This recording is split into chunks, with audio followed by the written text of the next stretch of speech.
Mama, I got bad news, bad news. I've been rolling with some bad dudes, bad dudes. I've been trying to get a bag too, Hello, listeners. Welcome to the Ashes to Awesome podcast, Rising in Recovery. Our podcast provides light, hope, and understanding about addiction and mental health to those living within that life and the people who love them. This episode is brought to you by Together We Can, where Canada recovers from addiction. That's twcrecoverylife.org.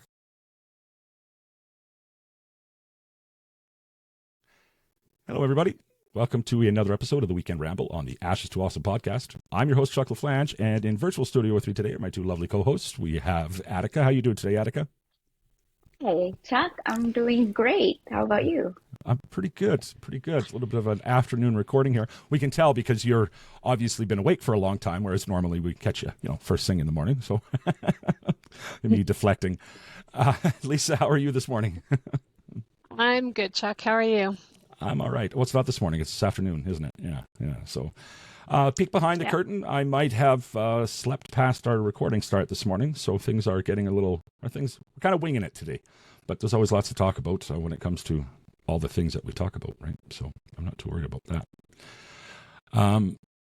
The guest that I missed was from Norse, but that's okay because we have somebody else from Norse, which is a passion of Atika's. So Atika, why don't you tell us about Norse? What is it, if you can kind of give us a Cliff Notes, right? So, National Overdose Response Service, or NORS, is a overdose prevention line that people can use for free Canada-wide.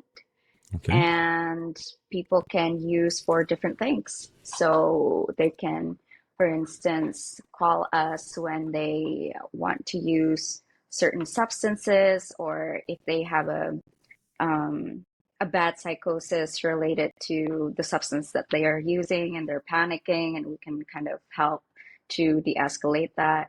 It can also be something for peers, for instance, someone who just witnessed an overdose and panicked about what happened and kind of want to debrief, or there as well. Okay.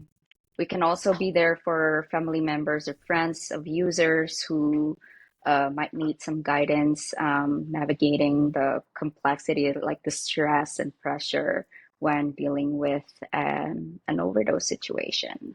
Okay. Mm-hmm. So primarily which is very important. Okay. Yeah, which is very important because now it's a check week. So this is basically where the overdose numbers peak. And that's just well known. And there were 2 overdoses in the morning yesterday, and then 2 overdoses the day before that within a span of 30 minutes, I heard. So, not from Norse, it was just like in person. But overdoses usually peaks up during the 3rd week of the month when there's a check the social week. Assistance check or whatever coming out. It's not like because the check is bad. It's because it's a big, it's a lump sum of money being given to people without giving them sort of the financial advisors that are also trauma informed and can have appropriate dialogues and guidance to people who receive the welfare. So they are basically just given check and then kind of left like that. And I'm not proud to say it, but back in my day, we used to get excited for check day, right? Because everyone gets excited. Everyone's happy. As a dealer, we used to get excited for check day, right? Because we knew it was I can see right? dealers. There are certain dealers that are only there during the check week. Yeah, right. Other than that, they're not there. So they're just like, yes, this is like making money. But it's also like a time where crime spikes up as well, just because dealers can be quite mean to each other.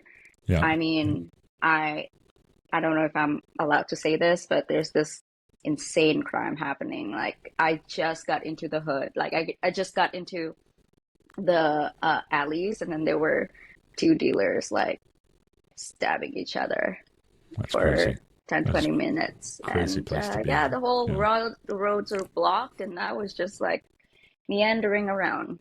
And Lisa, you look kind of blown away, right? I guess for you, this is so far from anything that you would have ever experienced firsthand, right? I mean, Yeah. Yeah. Very far. Very Yeah, far. yeah. I mean, I see the end results of some of these things, right? Like if I'm working in the Emerge or something, I see people coming in with these kinds of things, but I'm like picturing Attica just like nonchalantly walking around, Oh yeah. saving lives, like, while this is happening. And it's like, I feel like we Yeah. need to get her a cape. Right. Hey, there you go. There you go. Yeah, I'm in. It's I'm like in. it's not even like at that point. It's like everyone just kind of like know what's going on, and then like people ask each other and like, oh, how long ago? I was like, oh, 20 minutes ago. Oh, what happened? Oh, just stabbings, and just like You see, but that's it's that just right there crazy. is exactly where the term muggle came from as far as me using it. When I refer to everybody as muggles, it was then, right, those conversations. I was sitting in a motel room talking with a bunch of other people that were in the life, and we were talking about how so and so got robbed, stabbed, whatever, all the bad things that had happened, in the last 24 hours or whatever the hell it was. And I said, can you imagine, guys, what a muggle would think? I said, everybody that's not us. Can you imagine? They're all sitting around talking about Karen in accounting or how their lawn looks. And we're over here casually speaking about stabbings and shootings and all these crazy things. And that's when I started using the term muggle, right? Was right at that moment. But it is so it's true. nuts, right? Yeah. It's yeah, so true. That's true. Yeah. That's true. I have a question for Attica. Do you know, through working with Norse, like, do you know if they provide any swag, as we were talking about, but in hospitals? Like, 'cause I feel like this is something that we should have available to in the Psych Emerge to be able to Yeah. give to people. Because we'll have sometimes folks who come in and they might be, sometimes they come in because they're intoxicated, but a lot of the times it's more like intoxicated and psychotic. But there's a lot of times when the psychosis settles, within hours of them coming in, and they want to leave and they're not certifiable, and so we let them leave. And like in Calgary, we do always give them information about, the detox, adult addiction services, the rapid access addiction medicine clinic. But I feel like NORS is something that A little more boots on the every ground. Emerge in the entire right. country should have to be able to give to people, whether it's a card or a sticker or a something. No kidding. Let's have a conversation. So again, behind the curtain, Lisa Morris from Norse was supposed to be our guest today. Unfortunately, it was my bad. We missed her, but she's supposed to be sending me out some swag. But I'm going to talk to her about that and making sure that maybe you guys got some in the emergency room here. It's a good place to start, right? I mean, why not? Yeah. Absolutely. Yeah.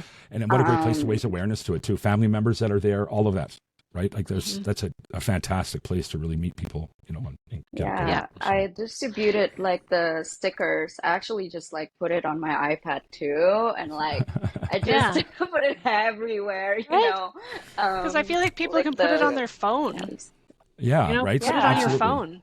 Why not? Right. Yeah. And, until doing this podcast and until recently doing this podcast, I didn't even know NORS existed. Me neither. A lot of people absolutely. in the alley still don't know about it. And right. at least that like in the meantime, I was thinking even just like printing Norse and, just like the web page, just like print it like, A4 and then just like stick it everywhere in the hospital. Probably can work Why not? too. Right. Why not? Yeah. Okay. I mean, yeah. Yeah, definitely. I've actually got some promo material that we could probably print off, and you could, if you're allowed to do that in the hospital. I can't imagine why you wouldn't be. But totally. I mean, we often print things out, and there's times when for clinics, like I'll just go to the clinic website and print out a screen grab with information, so we can absolutely do it. I just think, like if people from NORS are listening, it's like if that's not already being done in other places, I do think it would be great. No kidding. To have stuff available. Like, I mean, most people have cell phones, to have the sticker like we just saw on the back of Atika's tablet or whatever that was, like to have something like that to be able to give to people to put on their phones. And No kidding, right? Yeah. I think it would be good. Yeah. It's like one of the most effective ways to, promote it. The Emerge overdose prevention site, /safe consumption sites, and then what is it, like shelters, so low barrier shelters. And then, well, if anyone, like I remember I gave some to my friends that like really have a good networking, and she said, "Oh, I hand some of these stickers out to the dealers. If anyone, who knows a lot of users, it would Oh be my Lord. dealers." So That is something else right there, right? I Yeah, know. yeah, In yeah. some ways, it feels no, sad and twisted, but if it's going to save somebody's life, Whatever then works, whatever. right? Yeah, yeah. No, Whatever.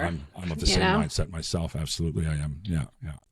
I'm just going to add so the Norse sticker here to my background. Hmm. Oh, there we go.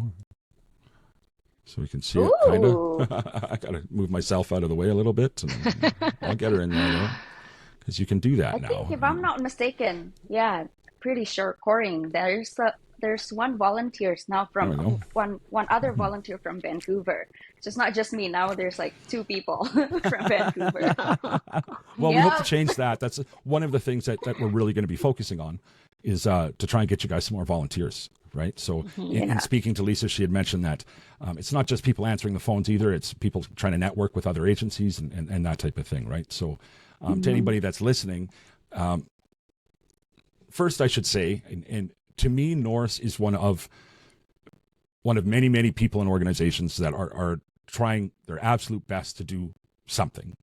However, I think Norse is one of the very few that's doing something in real time that's working. And to me, that's why I want to get behind it so bad, and that's why I want to contribute as much time as we can from the show to it. So it's important. It's really important. 8,500 phone calls and 0 deaths. Mhm. Zero Right? deaths. That is Zero. 0, right? That's amazing. And there's no way to prove how many lives have been saved, but there's a bunch, right? There's an absolute bunch in there, and I can guarantee that. So that's why I'm so behind it, right? Is I feel it's one of the things that's really, really, truly working. So, now I went off on a tangent, and I forget what I was about to say past that. Because I do that. That's okay. It'll come back to you. The volunteer thing. If you are interested in volunteering, the thing about Norse is you do it from home.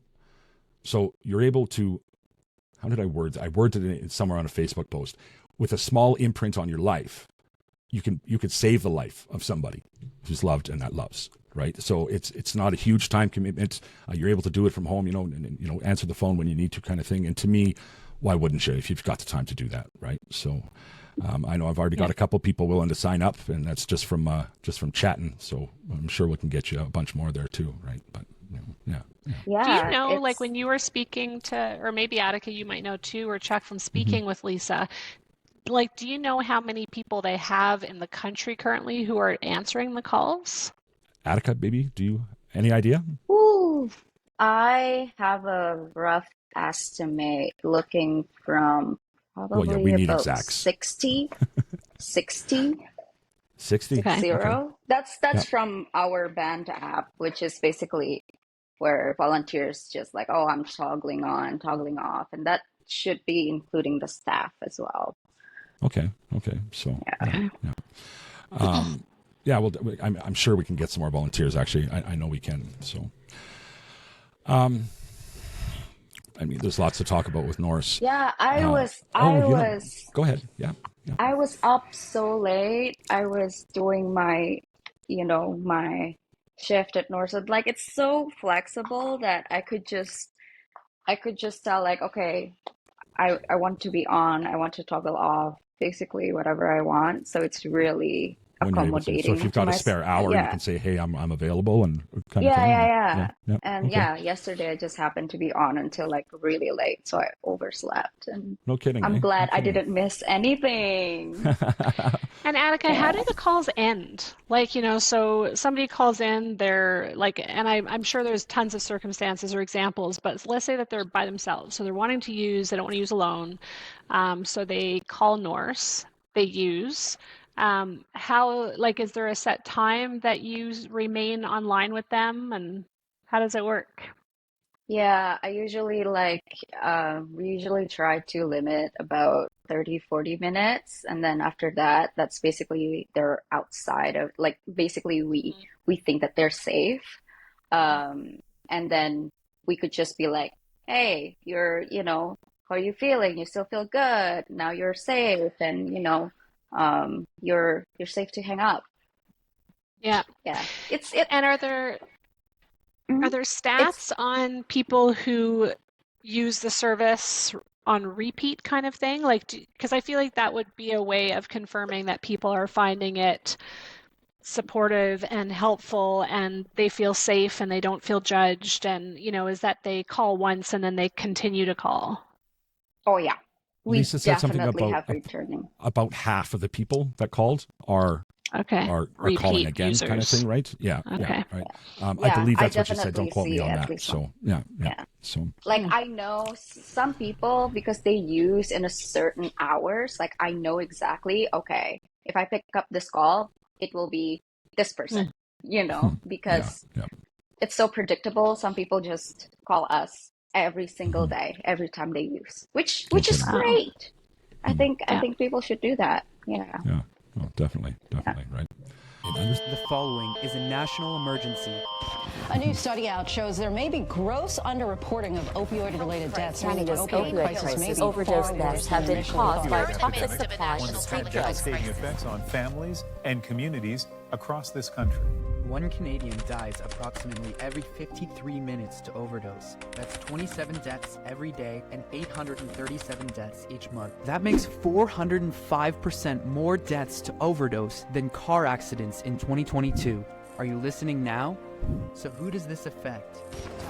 Everyone from pro athletes to celebrities to business people and kids. This crisis affects us all, with 77% of overdoses happening in people's homes. So how did we get here? These drugs were designed to ease pain, but their overuse has caused hundreds of thousands of Canadians to become addicted. Most addictions begin with prescription opiates, but later shift to unregulated substances like heroin and fentanyl due to availability and cost. This is a huge problem. The vast majority of overdose deaths are caused by a toxic street drug supply. The National Overdose Response Service is a 24-hour phone line providing anonymous support for substance users. NORS will co-create safety plans, dispatch EMS, or contact someone to administer naloxone without involving EMS. Please don't use alone. If using in the USA, please call Never Use Alone and download the Brave app. There you go. So, and of course, I mentioned a Brave there at the end. This is the international kind of version of that, right? It's they're worldwide. That would be my friend who can. Sorry, I ferment. That would be my friend who can speak to Brave, because he's with it a lot. So. Yeah. Well, so again, a peek behind the curtain. We did have someone from Brave who ended up being busy taking a phone call from somebody, a client. So if he's free and he's able to join us, and all the better. Then he can jump in and Can you tell us a bit more about Brave? Atika? Oh yeah, so Brave is basically like NORS, but they have an app. So the Canadian version of that app would be Lifeguard app. In the US, there is a line called Don't Use Alone. And then it's basically also connected to the app called Brave. And so there are volunteers who are actually responding to calls, and basically similar to NORS, but the line in the US, yeah. It's basically overdose prevention as well. A couple of stats that mentioned that commercial are disturbing, to say the least. 4 times more people to overdose than car accidents, right? And If I'm again, not we've mistaken, had this. Go ahead. It's actually increased. I'm sure it has this year. That was for 2022, right? 80% in the shelters. Yeah, right. Yeah, so when they use alone. Yeah. We've talked about this in the past in different scenarios. The whole 747 falls out of a plane thing, or falls out of the sky every day is one of the comparisons we made, right? To the amount of people that die in North America. And again, anything else, if this was anything else, the country would shut down. Absolutely. Right? I don't think COVID numbers got close to 85 people a day, right? The country shut down for that. And all we're asking for is, some money and some attention to the issue. So I don't think we're asking for too much, right? I just don't. Yeah. But, As long as we continue to look at addiction as a moral failure, that's what's going to happen. And I think that is why we are where we are anyway. So. Yeah. I'm trying to develop this thing in the J Healthcare Initiative, my nonprofit. It's basically like an overdose prevention system that doesn't necessarily include a person in there. It's just like an apparatus and a technology using very simple things like geolocation app, geolocation feature, motion detection sensor. And if we can put that in every shelters, that would be good. Yeah, no kidding, eh? The challenge to that? Funding. Funding. And why? I know, I have no clue why I know that from has to some be so very hard for funding. limited personal experience about an app completely unrelated to anything that we'd be talking about now. My mom was trying to make geolocation inside an app is brutally expensive to build in. I know that much, right? Which is, you wouldn't think now, these days, everything's got geolocation, right? You're forever telling something yes or no on your phone. But, apparently it's a really expensive thing to build in. But, and so the one flaw in the whole thing is how many users don't have a cell phone. That's the one part of it all that I'm just like, I could do better that way, right? Because there's so many. So especially when it comes to an app, right? It's like, but well, that's why the apparatus I was talking about, the sensor, like so, if we can, so explain what you mean then. Maybe I misunderstood what you were saying, Atika. Would that be in the phone, or like, I assume that's what you meant by that. So no. What are you envisioning? My nonprofit basically has, I feel like I'm advertising my nonprofit, but hey, it's nonprofit. So yeah, right. No, absolutely. And that's the J Healthcare Initiative, right? So continue. Yeah. So basically the first idea was to connect the Narcan kit. It has like a little, like a microchip or some kind that it has like a geolocation feature in it, and it's connected to an app. So when someone spots an overdose, you can just touch up a button and who around you carries Narcan, and you can notify the person to like help. Okay. So that's one. Okay. But like you said, not everyone has data. And so another thing is basically to face the overdose using basically focus on the highest stats where overdose deaths are very common, which is shelters, which is the single room occupancies. So what I was envisioning was me and the engineers at the J Healthcare Initiative were trying to design a sensor motion detection system in which if the person indicate that they're using and then they're not moving for a certain period of time, the system will dial the Northern 911, which is specifically for overdose. So that would be built into the infrastructure at the shelter, for instance, or whatever, like in a single occupancy room. Every room has to have that. Yeah, right. Yeah. So, and then now that's a funding thing as well, of course, right? I can see that being. Oh, yeah, everything. Yeah. Now, what are the places to put that? That would be shelters, because highest overdose deaths. The second one is bathrooms. Public washrooms. Yeah. Now, trying to convince some people to use an app that's actually tracking them in real time, or their GPS location might be a little tough too, right? Because people get a little paranoid. But certainly, but if it's if it's like a sensor, then no one really. It's a fantastic idea. It really is, right? So, and actually, where I found out about geolocation, just think about it now, was I'd envisioned this thing where that you'd have an app telling you where people had Narcan in your area. So, and then that's when my mom explained to me that geolocation is brutally expensive, and so might not be the way to go. But so something. Because when I reverse overdoses, it's just like people, really the community members, just like yelling OD, and like, well, you can only yell you can only yell so loud, and that's basically 100% of the overdoses that I reverse are basically just someone yell of an OD, or I just basically notice someone OD in front of me. But yeah. When I first started the show, we were audio only because of my broken smile. Due to an act of violence, I couldn't bear to see myself on camera or in a mirror. My self-esteem was shattered, and it was painful to relive the violence whenever I saw my broken smile. Things had changed. The podcast was taking off. My friends and family had welcomed me back. I had my sobriety. My mental health should have been improving, but there were days when I couldn't face myself in the mirror or on camera. The pain was just overwhelming. Then I discovered dentkits.com, and in just 3 short weeks, my life transformed. They sent me the molds, I followed their instructions, I sent them back. What I received was a quality denture that fixed my smile, all at a fraction of the cost of traditional dentures. The most expensive product is just under $600, and the prices only go down from there. So if you have a loved one who is in recovery from addiction and needs their smile back, or if you need to fix your smile, I highly recommend checking out dentkits.com. I'm proud to be an ambassador for this product. Thanks for listening, guys. Now back to the show. But yeah. Wow. So it's helpful if there's like an alert, system. Yeah. And the reason why that is because it's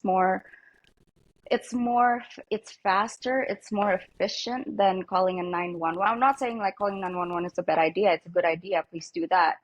But what usually happens is that they don't know what's going on. Okay, it's an overdose. Meanwhile, if we dial directly to an overdose line, like we know what we're dealing with, you know exactly where to go, and that's basically it. You don't have to. In my experience reversing overdoses, I have to be engaged with the person, the operator at 911 for 20-30 minutes, and it's very, very frustrating because you just try to focus to keep this person alive in front of you. And at the same time, like you're like, okay, yeah, the address is this and this and this, and then you have to repeat again the address. You have to talk and talk and talk, and your mind is like split into two. And and if you're the only person there that's of a mindset to handle the situation, then that'd be it's super very frustrating. frustrating. The one time we ever had to call 911, many times we should have. The one time we did, there was somebody else there with me, so they were on the phone with 911, and I was giving CPR the entire time, right? But wow, yeah. I tell you, 8 minutes seems like a longer than 8 like minutes, that? right? But why? And why? Like, cause I called 911 once years ago. I actually saw a guy so inebriated, drunk that he could barely stand up, get into a car with a child in the back seat, and start to drive. This was like almost 20 years ago, actually. And I was like, I didn't know what to do. So I got his license plate and I called 911.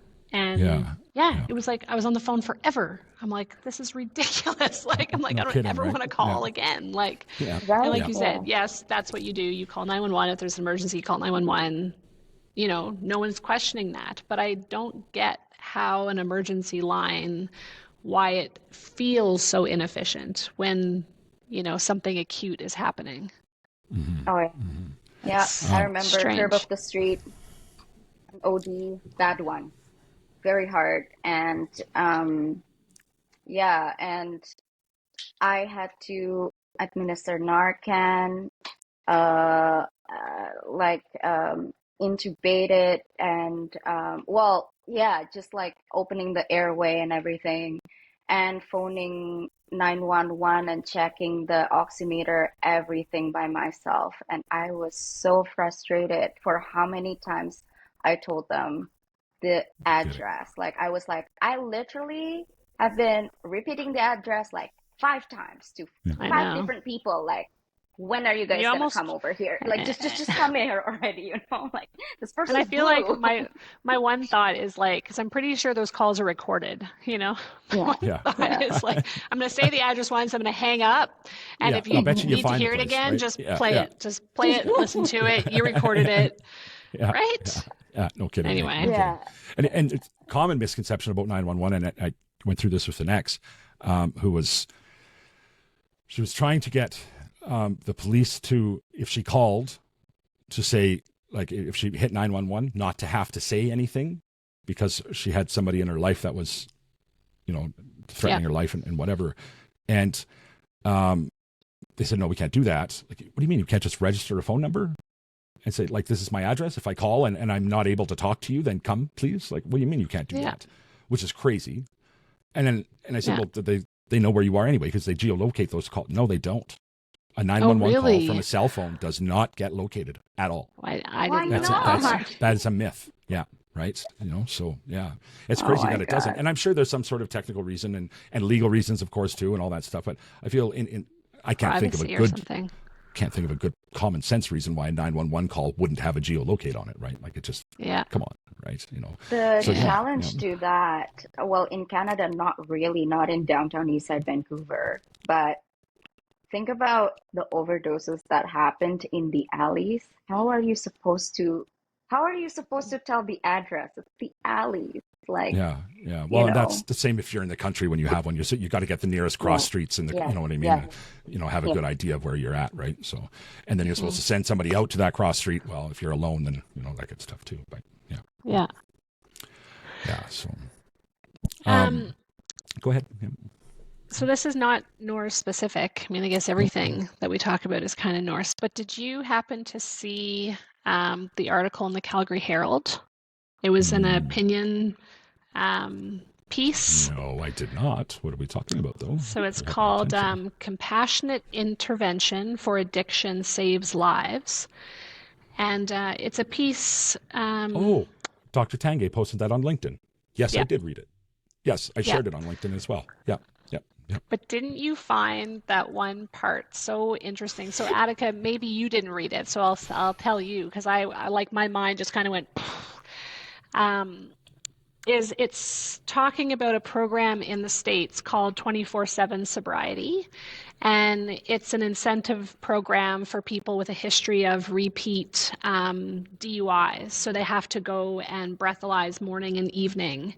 And if they don't, then they get picked up and they are put in jail for 24 hours, I think. And apparently, with this program, it says that monitored individuals, they've appeared and passed their breathalyzers 99.1% of the time.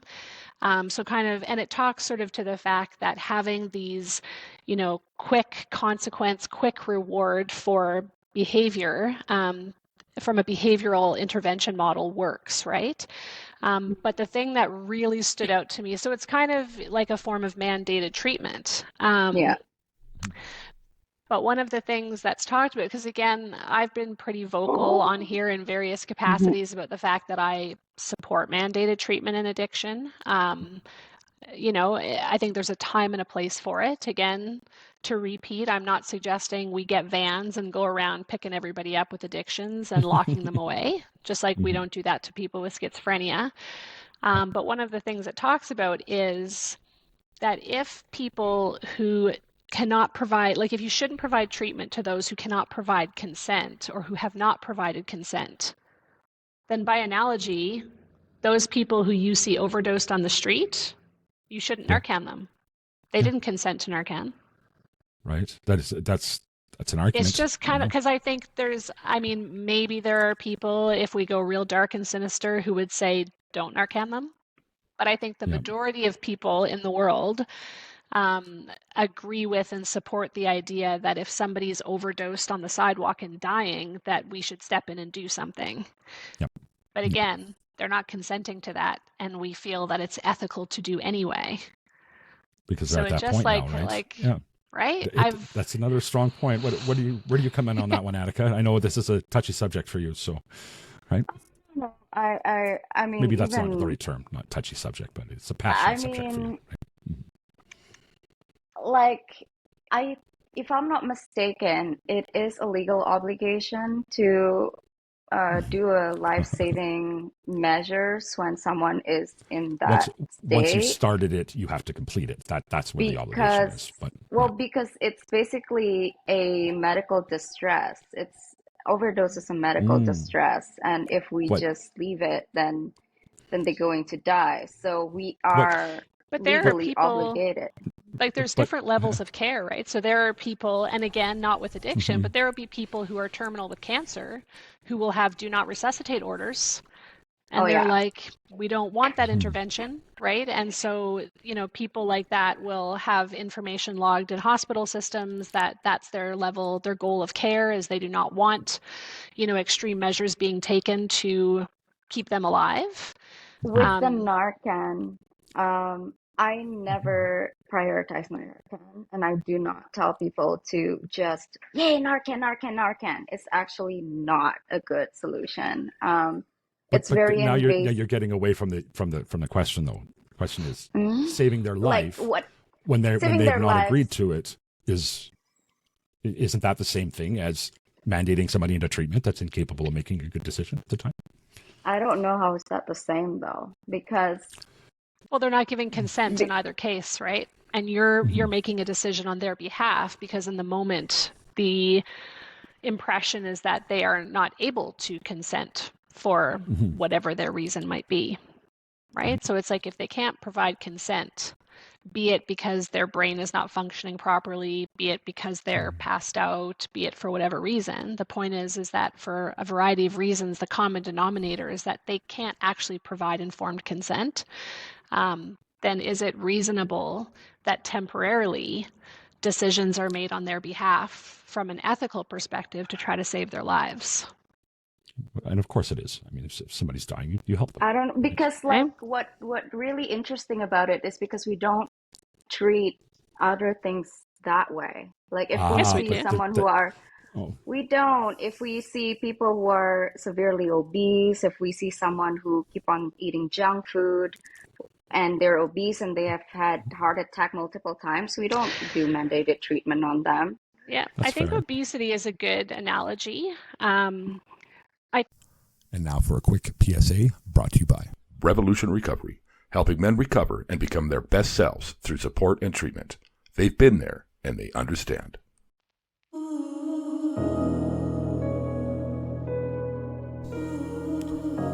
Hey everyone, this is Ryan Bathgate from Kaleidoscope Wednesdays. I wanted to bring a public service announcement to you today about Narcan, or also known as naloxone.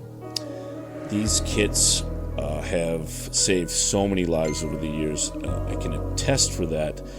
Being in the industry for so long, I can tell you since we've had the opioid crisis declared in 2016, it has saved thousands of lives, and I've watched it personally save hundreds of lives. These kits are small, easy to use. You can keep them in your glove box or in a cupboard in your home, and you never know when somebody's going to need them. If you have a hard time finding a Narcan kit in your area, just email us here at ashestooawesomepodcast@gmail.com. Throw Narcan in the subject line, tell us where you are, and we'll do the legwork to find that for you. If you wanted to send me a question for my Kaleidoscope Wednesdays, again, email ashestooawesomepodcast@gmail.com.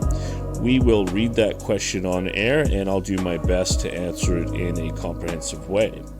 That's all I have for now, and we'll go back to the show. Thanks for listening. I think that one way in which I still think that we see less stigma towards obesity than addiction is that when an obese person comes to hospital with repeated heart attacks, which you could attribute to their weight and their cholesterol and their hypertension, all of these things that underlying are related to their obesity, they're provided care, right? A lot more often than people suffering with addiction who show up and they're like, oh, it's like you can go into the hospital. And I'm not suggesting that obese people do not face stigma, because they absolutely do. But when someone who's obese shows up in an emergency department having a heart attack, it's not like, well, you chose this. Should we treat the heart attack? Should we not treat the heart attack? Like, this was their decision.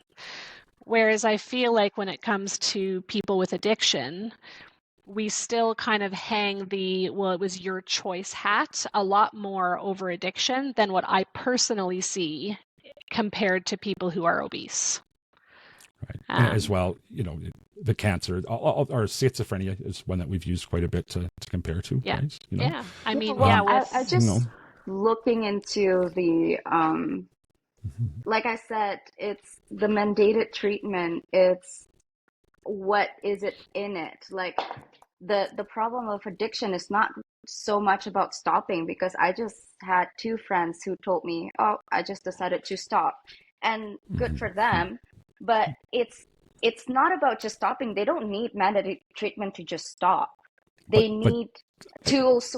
They need tools to basically attain that sobriety so that the trauma doesn't compel them to use again. And that's the toolbox that they need instead of just like telling people. You're very right, stop. Atika, and I wouldn't disagree with you, not for a second. However, sometimes, in a lot of cases, people aren't in their right mind to make that decision because all they care about is getting their next. It's not being dope sick, right? And that's just the reality of it, right? You know, their brain is telling them they're going to die if they don't do this, right? You know, so, but why do we let them kill themselves? Because that is our reality now. Our reality is when you're waiting for somebody to finally hit their rock bottom, to be compelled enough to go seek treatment, they die. That is the reality we live in now. We are letting people die that don't need to die. And that's where I really struggle with it, right? Like I do. And I think in some the cases, other piece to that, though, Chuck, is that we're letting them die, and we know scientifically from functional MRI imaging that their frontal lobes are not working. See, they don't have the ability to make informed decisions, weighing pros and cons and risks and benefits, and you know, all of that is not working. And so that to me is the piece. It's like I always say, in my mind, an analogy that I think strikes a chord is, would you let a 2-year-old go sit in the middle of the Deerfoot? Or would you let a 2-year-old go sit in East Hastings and die in East Hastings? You wouldn't, because they don't have the ability to make that decision for themselves. Would you take somebody with mental retardation who said, well, I just want to walk down the highway and see if I can get hit by a car? We wouldn't just stand out of the way and let them do it. We would say, no, we're not going to let you do that because you don't have the ability to make that decision for yourself. And so you know, but with addiction, we still often, you know, we know scientifically that their brains are not working. Not and yet we still, and we, you know, and it's a brain disease. Everybody in the medical community is, I think, getting on board with the idea that it's a brain disease. But then there's still this, you know, it's on one hand, we're saying, okay, yeah, it's a disease, it's a brain disease. And then we're still turning around saying, oh, but it's your choice. You know, it's like, it's either a brain disease or it's your choice. It's not both. Right. And I don't know, I still think that's the old stigma that still permeates through the science. You know, we're learning about it, but that's still there. If the mandated treatment did offer more benefit than not, I would have been into the mandated treatment. The failure rate is insanely high. The failure rate for all sorts of recovery methods is insanely high. That is like it is. It really is, right? But I'm telling you, like the recidivism rate for somebody that goes to an AA meeting is shit. Like you're talking, the percentages are so low for success. I'm saying for all recovery methods, the percentages are shit. If we can, what was that one guy on my LinkedIn post said 20%? He's been working with people in the United States mandated treatment.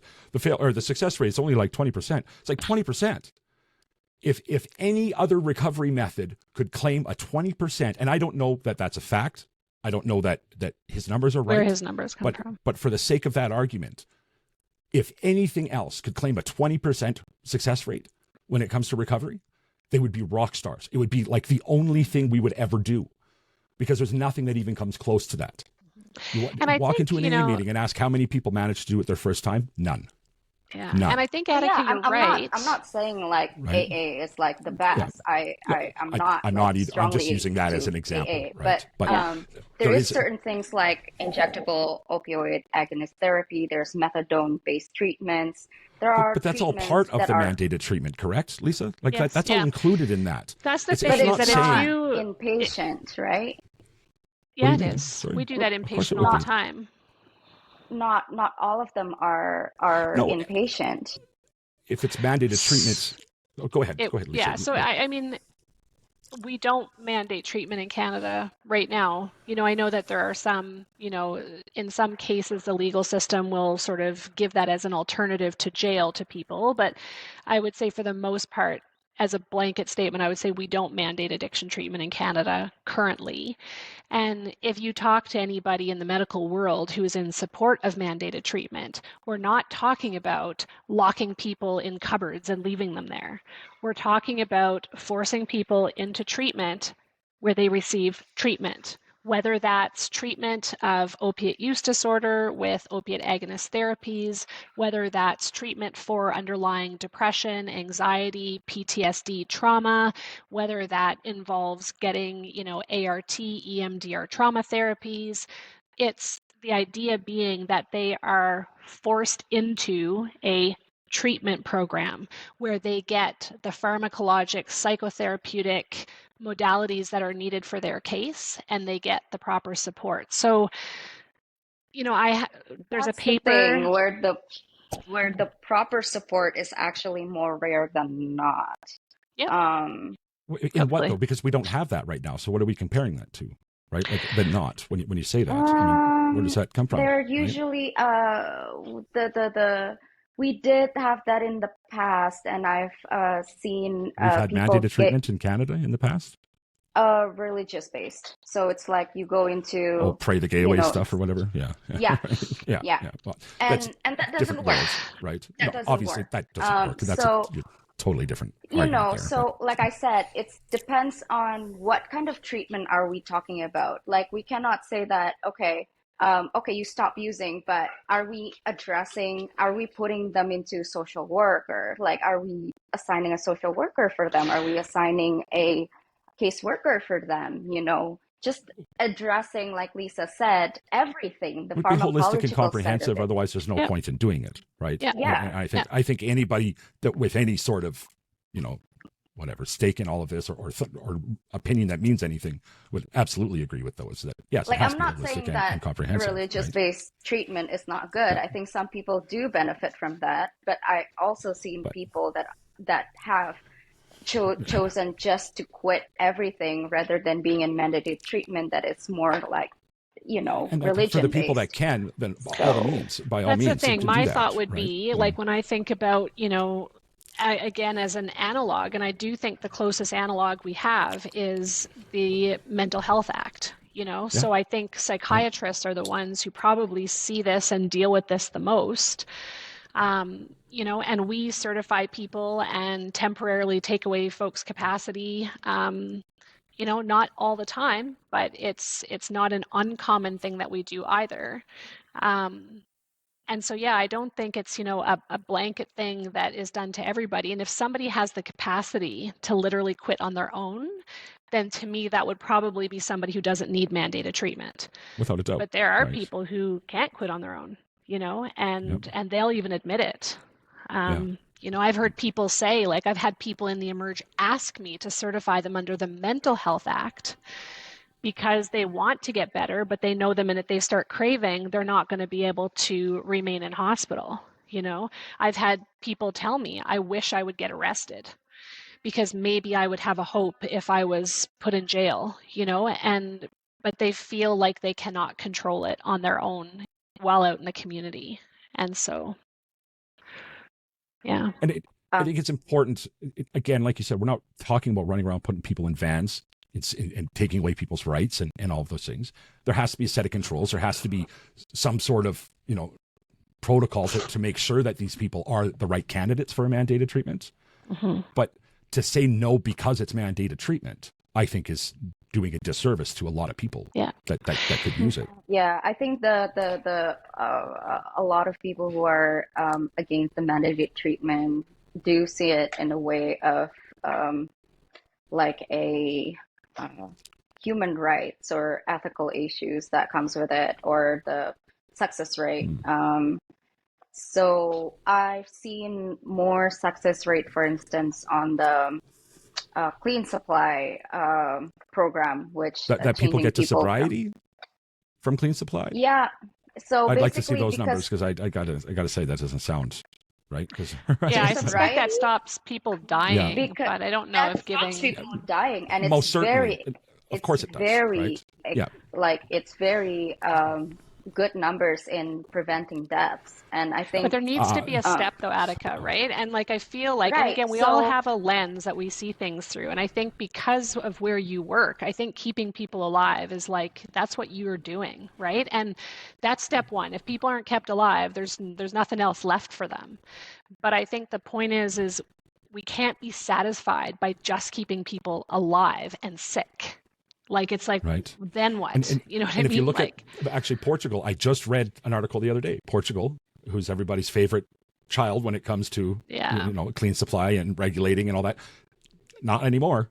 It's falling apart over there real fast. Oh, really? Right? Yeah, it is. So, and again, there's going to be different opinions. You're going to watch different numbers. The article I read said that, so I should be careful about stating that as fact.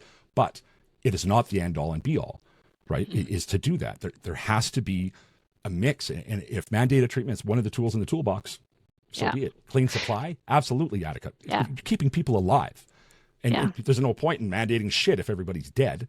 So 100%, I agree with that. Yeah. Right? But none of these are the answer unto themselves. There has to be a box full of tools to use, right? I think I'm wondering about how much do we want like a drug-free world? Do we actually trying to fulfill our fantasy about everyone being sober? Because that is not going to be. That's never going to happen. No. But there's some people, going to happen. It's never going to happen, use substances. Right? Animals use substances. They try to get high. They try to get intoxicated. And that will never happen. And you're right, that will never happen. But what we don't want is people sick and ruining their lives. That is the part that's horrible. And you see it all the time at work, Attica, right? Like you see these people. I do. You walk amongst it more than any of us do by a long shot, right? So like. I do. I just think that treatment has to be very holistic in a way that are also designed by the peers themselves, not just. But again, mandated doesn't define whether it's holistic or not. No, it doesn't. Right? Like, I agree. Right. It needs to be holistic mandated treatment. Without a doubt. But I think the and conversation. Anything less than that is bullshit, right? Yeah. So, if we can agree on that much, right? Yeah. Then we're getting somewhere, But. And it'll be interesting, like, hopefully we'll be able to get Dr. Tanguay to come back on at some point. But, we had touched on before that he's recently, it hasn't published yet, but he has done, a review of all the literature that exists around mandated treatment, looked at all the studies, and has sort of summarize the findings of all of these studies. And, I'm in a very simple form, and hopefully he'll come back on once it's published and talk about it more specifically. But what he was saying is that the studies that exist that say it doesn't work are studies where people were not receiving holistic treatment. It's studies where they were just held so that they couldn't use, and then when they were released, they went back to using. But it's like, well, of course they did. That's basically the reason I'm against the mandated treatment, because the current literatures on mandated treatment looks like that. They look like locking people up, just deprive them out of things that human needs, that humans really need, like connection, peer support, and social worker, caseworker, addressing the trauma. But I would challenge, yeah. But I mean, it's, you've said this in your own words. And so all I would say is, I don't think anybody should say they're not in support of mandated treatment because non-holistic mandated approaches have not worked. I think it comes down to I get what you mean. If they were holistic, you know what I mean? If they were holistic, then what? Yeah. Right? Yeah, I would be really interested to find the stats on that, because I don't think there's tons of them. Holistic. And that's the problem, right? Is nobody's tried that. Yeah. Because in the past, mandated treatment has been done from a moral, from looking at addiction as a moral issue. That's why. It's not really it's not really an opinion for me, because I just look at like the systematic review and the meta-analysis, and what do I see from there? That's it. Like, if the mandated treatment and holistic do work, then sure. That's the thing, because you can't just say, well, mandated treatment doesn't work per the evidence. You have to say non-holistic mandated. The non-holistic mandated treatment do not work. Right. Which again is all based on addiction being a moral issue, right? Anything that's been attempted in the past has been attempted through that lens. Yeah. Right. So, and that's where we need to look at something different, because we know it isn't now. And I think it's not compared to 10 years ago, no. we are so much further ahead. than we were even 10 years ago, never mind 20, 30, 40, 50 years ago, right? So in that regard. And I think, again, I feel like it's important, though, to like hone in on that detail, because it's a critical detail, right? And to simply shut down the idea of mandated treatment and to say, I don't support mandated treatment, without adding in that detail that I don't support holding people in boxes where they just don't have access, because we know that doesn't work. That's basically what I mean. Hey guys, I hate to interrupt, but I wouldn't be doing my job if I didn't tell you to check out the swag shop on our website. That's www.a2apodcast.com/swag. Got all sorts of new hoodies, t-shirts, tank tops, anything you can think of really good. And if we don't have what you're looking for, just drop me a line. Customization is absolutely free. And you can DM me on any of the social medias or email me at asheswasspodcast@gmail.com. Check it out. We love to see people wearing our swag, and it helps get the message out. Thanks, guys. Now back to the show. People, that are doing the work that I do, basically. Which is, when we talk about mandated treatment, that's like, oh, you're talking about right away. that. That's you're where it goes about, to, like, right? Depriving people, and that's unfortunate, Atika, because I think if the side for mandated treatment did a better job of explaining themselves and took the time to make sure, and in opposite to that is if the anti-mandated treatment side did a better job of listening between the two of them, if we could get to the middle somehow and just figure out the right way to do it. I'd be interested in that, actually. So like, and it's those biases, those built-in biases to it that have stopped so many great conversations from happening. Right? It really does, because it instantly, for instance, on LinkedIn, you remember that thread, Lisa, Dr. Tangade, he had mentioned that it's about stigma, right? Is why we don't mandate treatment right now, right? We wouldn't let somebody jump off a bridge, but we'll let somebody slowly kill themselves with fentanyl, right? And that's because of stigma. That's why it's like that. Somebody jumped in and said, "Oh, you think stigma is it?" And there's this huge argument. And I countered with that was that 20% guy. And I countered that by saying 20% is a hell of a number, man. Right? Like that's a pretty great number. If we could have 20% on every, we'd be doing something else. Because I'll tell you what, I will piss off 8 people to save 2 lives every day of the week. Right? And that's just whatever. The next person came in and said, well, if we really cared, we'd be doing this, this, and this. So that's a but argument, and it doesn't hold, right? It's got nothing to do with it. Immediately, that person assumes Dr. Tanguay or whoever, insert whatever name you want, doesn't care because they don't view things the way they do. And that is the problem right there. Just because I have a different way of helping people, the same way you want to help people, in the end of the day, we just want to help. We just want all the fucking deaths to stop. It doesn't mean that I don't care. Right? And that attitude stops so many good conversations. Yeah. And another part of the mandated treatment that I think people from my side like to see is basically, how are we getting into mandated treatment without perpetuating the stigma? Because when someone feels stigmatized, they feel ashamed. They're going to isolate, and that's basically what leads to death. They become more isolated. They use more and more, and they feel so ashamed. And self-shame in people who are using substances is already staggering.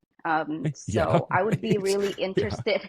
Yeah, right? Like, there's a lot of self-shame in people who are using substances, like regardless what we have in mandated treatment or not. But I'm interested into seeing how can we bring about mandated treatment without perpetuating stigma. See, I think the opposite. I see it completely opposite to that.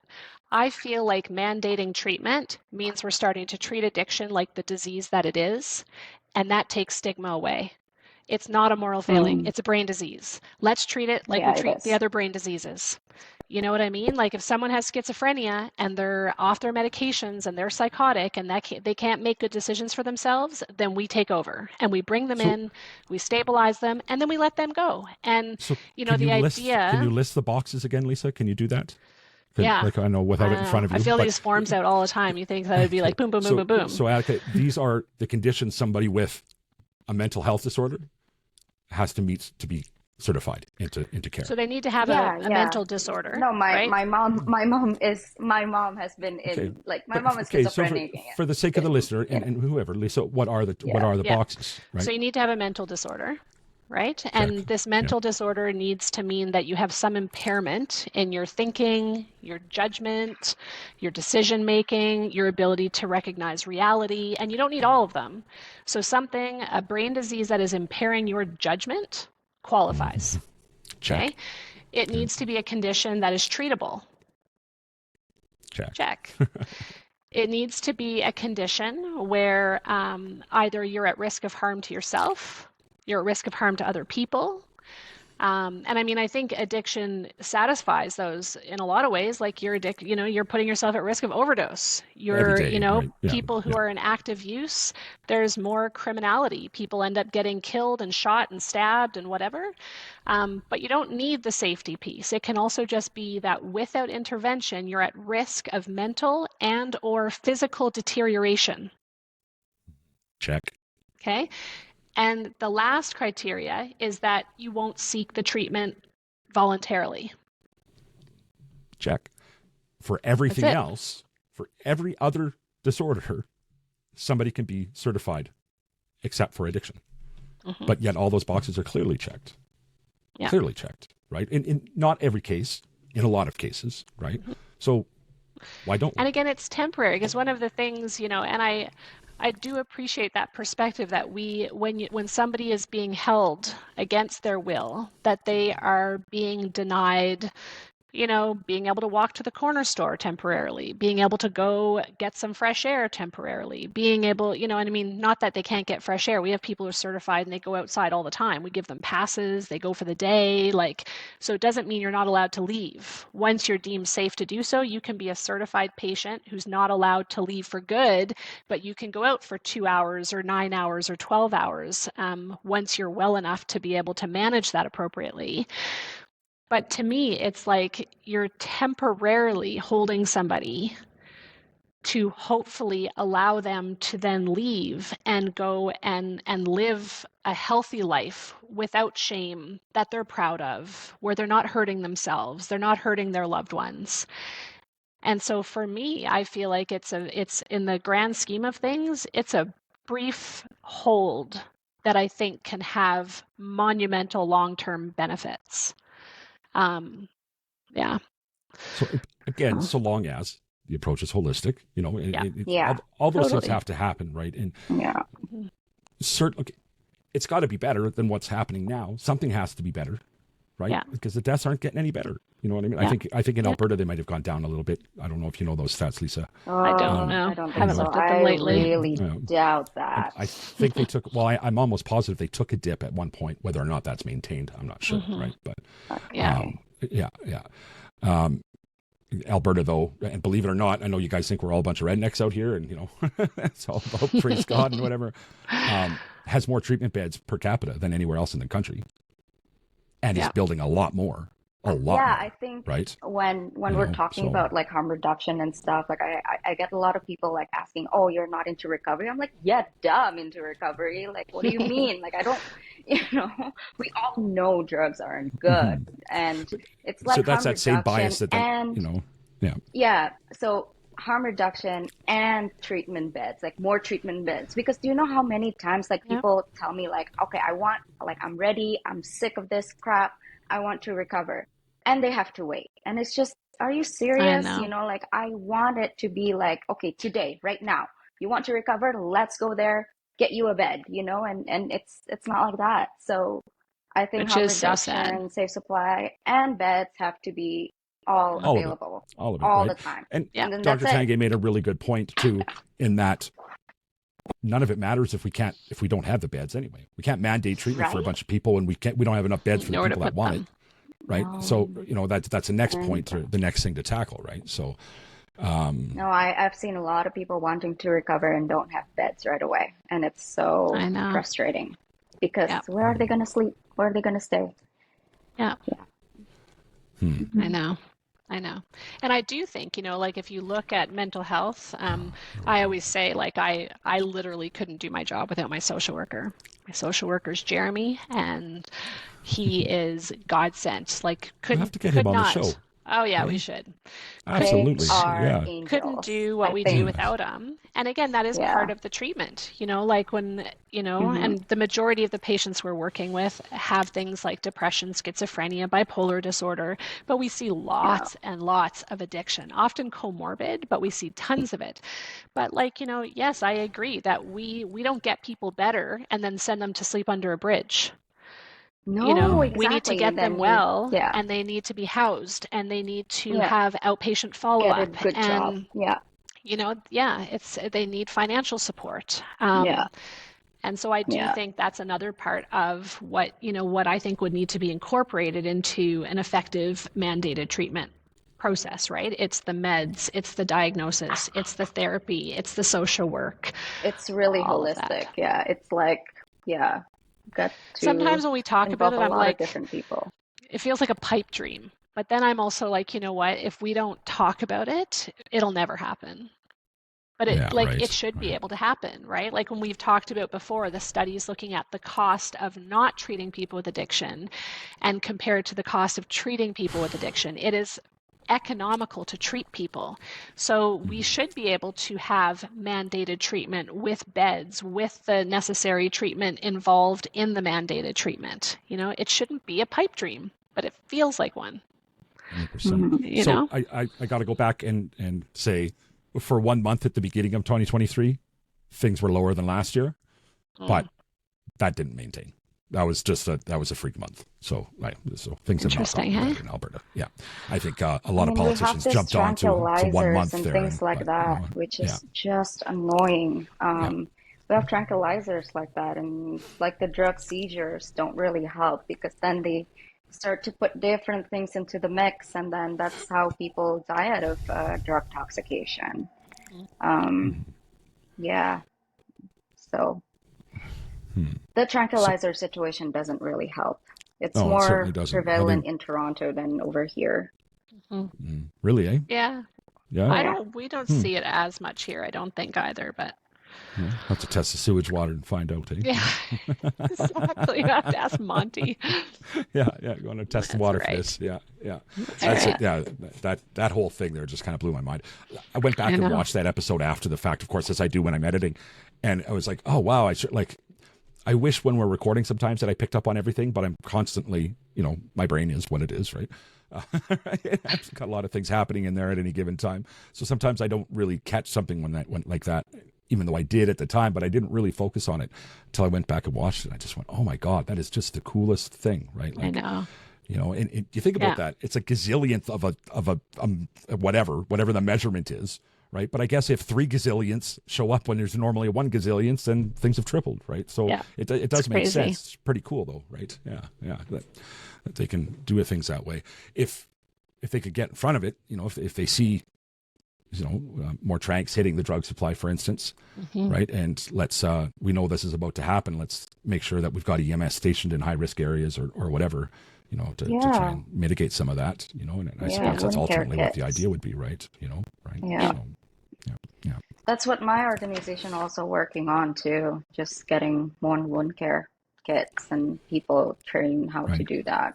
Absolutely. Because we do have enough nurses how to to train, but we don't have enough supply kits. And when people say what should I donate, and blankets, and there's a lot of blankets, there's a lot of clothes. That's not a problem. Foods are good in downtown Eastside Vancouver. We just need wound care kits. Really? Seriously. Yeah. Okay. No, I would never have thought that. Drug use. Yeah. But that's a relatively new phenomenon too now, right? Because of the different drugs that are hitting. Actually, from 2019, but it's now more prevalent than back then. So right. So that's something else there, right? And that's a result of what drugs again? You knew this. I didn't. Xylazine. Tranquilizer. Xylazine is causing xylazine. Okay. Yeah. It's causing people to break out and whatever that is. And, oh, geez, right? Oh, the ulcers is I've never seen anything like that before. No kidding. Yeah. So wound care kits, just in case somebody's listening and wants to help out and donate, A, what would they buy specifically? And B, where would they take it, for instance, to help out with you guys there in downtown Eastside, Attica? I think you can give it to the distribution hub. You can email me Atika-J. But if I'm listening, if I'm listening to you, I don't know what the distribution hub means. That's right. That's right. It's 41 East Hastings. Okay. And that's called, what is the brand on the door say? Emergency hub, emergency distribution hub. Okay, great. Yeah, 41 that's East where Hastings. we receive donations. Or you can also email me, and because our organization will also hand those out as well. Okay, so why not help out J Healthcare Initiative, right? We know you're out there in the areas, and I will put that email address in the show notes. But for reference, right now, what is it? The what? Your email address to people can get in touch with. Oh, atika@j-initiative.org. Okay, yeah, and again, I'll make sure that's in the show notes. Awesome. We've gotten to 4:30. All of that went really quick, right? Really quick, didn't it? Hey, it flew by. Yeah, and I think we could go on for a while too. I'd like to right away thank you both for being, so great about it, because it is a bit of a debate. I don't like to call it debate. I like to call it conversation, but it is, at its core it is, right? Yeah, right. So, I myself, my mind goes back and forth on the whole thing. As of late, I'm a little, as you can tell, Atika, I've been kind of, I've gone biased, right? But just from experiences as of late, you guys saw me last weekend as a bit of a wreck, and I'm just tired of feeling that way, so yeah. That brings us to my favorite part of the show, and that's the Daily Gratitudes. Today's Daily Gratitudes are brought to you by Revolution Recovery, helping men recover and become their best selves through support and treatment. They've been there, and they understand. All right, Atika, so what do you got for some gratitudes today? I am thankful to be here and talking to Lisa and you, Chuck. Okay. I'm so cheesy. We like cheesy. I like très fromage. Yes, there you go. Lisa, what do you got for us? What's our count at? So on Thursday would have been 6 months for my brother. So half a year, right? Yay for that. Proud of him. Yay for that. Mm-hmm. And one thing I was thinking about, because every time we come in to do the weekend ramble, I'm always like, how many weeks is it? How many, trying to keep tabs or whatever. And I thought to myself, I wonder if it creates pressure. Mm-hmm. And it does. Yeah. Right. And so I don't know if I'll keep doing it. More That's from fair. The perspective of not wanting there to be pressure, and also because to me there's also no shame in relapse. Yeah. No it's shame a in relapsing, relapse. remitting illness. And I've been a bit of a hypocrite that way. I love that. One of the reasons I don't 12-step is because of the count, right? Yeah. I don't. Yeah. I know the date because I know the date, but that's that's why, right? I can't tell you given time. Relapse. Yeah. I love that. No shame. I tell Do you know people what I mean? that. And so and and I always say to people too, clean time's never lost. Right. Yeah. And to me, relapse is an opportunity to learn something. What led to it, what could be done different next time. And like I always say, just get back up. Just get back up. Yeah. Doesn't matter how many times you Go fall, back just get on back track. up. Try it again. Get up. So to the listeners, that'll be the last time we catch the counts, So, and I think that's fair. I think so. That's fair. Yeah. And I'm grateful to you guys. Grateful for all the people who come on this podcast who are willing to have these conversations, willing to spend their time thinking and sharing thoughts, and because I think that's the only hope we have of doing better than we've done before. So I am thankful to everybody that comes on here. Well said. I myself, again, I said it earlier, I am extremely thankful that today turned out the way it did, right? This is not the way it was planned. You guys come on on an odd time of the day, and we put it all together. And at the end of the day, I'm really happy with the episode. I'm really happy with the conversation that we had here. And I think these are, they're valuable conversations, and hopefully they give some people some some things to think about, right? So, yeah. And for the final gratitude, it's always you, the listeners. You guys, please keep doing what you're doing. Go to the socials, like, comment, share. Specifically, go to Spotify. If you are a Spotify listener or watcher, you can comment on there. We love seeing that. I will absolutely publish everything that comes in that isn't vulgar or something like that. Right? And we haven't had a bad one yet. There's actually somebody that continuously or quite often she comments, and I can't remember. I think it was Tanya. I'll catch you next time. Next episode, I'll make sure to thank you specifically. But she jumps in there quite a bit with some comments on the Spotify feed. So every time you do any one of these things, you guys are getting me a little bit closer to living my best life, and that is to make a humble living, spreading the message. The message is this: if you are in active addiction right now, today could be the day. Today could be the day that you start that lifelong journey. Reach out to a friend, reach out to a family member, call into detox, go to a meeting, do whatever the hell you need to do to get that journey started, because it is so much better than the alternative. And if you are the loved one of somebody who's suffering an addiction right now, you've just taken the time to listen to our ramble. If you can just take one more minute out of your day and text that person, let them know they're loved. Use the words. You are loved. That little glimmer of hope just might be the thing that brings them back.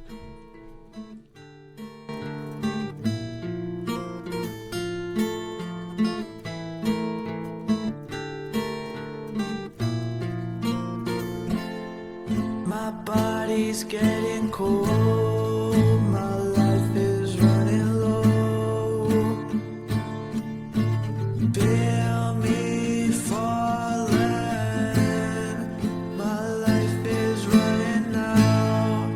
I pray I make it now,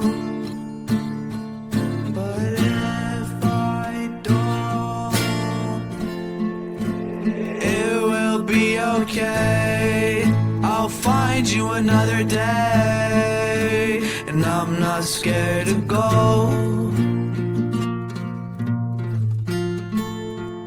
It will be okay. I'll find you another way, and I'm not scared to go, because when I die, I'll be happier in another life. I'll be a ladybug soaring through the sky. Please search for me,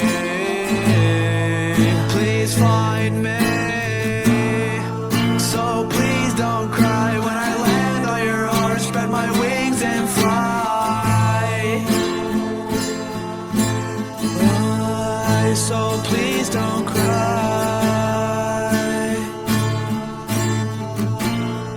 Spread my wings and fly.